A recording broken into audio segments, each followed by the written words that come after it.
सन्माननीय व्यासपीठावर बसलेले आमचे विद्यार्थी पालक, कमिटीचे मेंबर, शिरोमणी शाळेचे लाडके मुख्याध्यापक Kubal sir, Yadav sir, Wanjare madam, Chavan madam. आता इथे मला काही सिनियरिटी माहिती नाही, त्याच्या सिनियरिटी प्रमाणे तुम्ही मला माझ्यावरती लागू की मी सिनियर आहे म्हणून माझं लास्ट काय नाव घेतलं. आज सर्वप्रथम नवीन जे विद्यार्थी पहिलीसाठी दाखल झालेले आहेत त्यांचं कौतुक व त्यांना पूर्ण शुभेच्छा.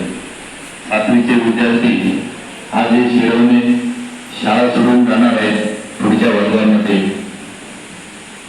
या 7 वर्षामध्ये या शाळेने सुरुवातीची फुलपाखरं केली. सातवीचे विद्यार्थी आज ते भरारी मारायला तयार झालेले आहेत. ते नवीन शाळेत जाणार, तिथे त्यांचं कर्तृत्व जाणार आणि आयुष्यात हा बदल पाहिजेच असतो. जसं तुम्हाला तुम्ही पहिलीत असताना किंवा केजीला असताना जर आईच्या हात धरून येतात शाळेमध्ये, त्यानंतर तोच हात तुमचा शिक्षकांकडे दिलेला असतो.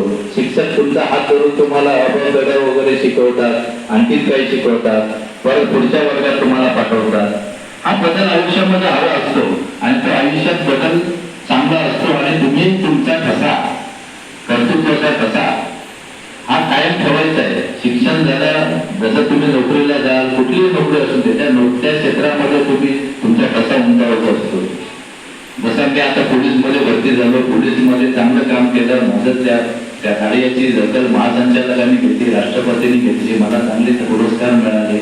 आता मला तुम्हाला सांगायला अभिमान वाटेल की मी 81 ते 90च्या बॅचमध्ये सिद्धार्थ कॉलेजला असताना मला त्या कॉलेजने माझी दखल घेतली कार्याची. असे 9 रत्न काढले होते. मग त्यामध्ये मंत्री होते, आमदार होते, माझ्या वेळेला जे शिकत होते, नगरसेवक होते, असे 9 जणांना आम्हाला सिद्धार्थ रत्न पुरस्कार केला. मला वाटतं मी कुबल सरांना तो क्षण पाठवला होता. तर असं काहीतरी करा की तुमची दखल घेईल, तुमच्या कार्याची दखल नेहमी सतत जग घेत असतं, तुमची शाळा घेत असते, कॉलेज घेत असतं, तुमच्या कामाचं ठिकाण घेत असतं, आई वडील घेत असतात, मित्रमंडळी घेत असतात, गुरुजन घेत असतात. तर तुम्ही चांगलं यापुढेही काम करा. हे तुमच्यासाठी एक छोटंसं मी गाणं म्हणेन, जे 7वीचे विद्यार्थी आहेत, तर तुमची परवानगी असेल तर एक छोटंसं मी गोल म्हणून दाखवेल तुम्हाला. 1 मिनिट.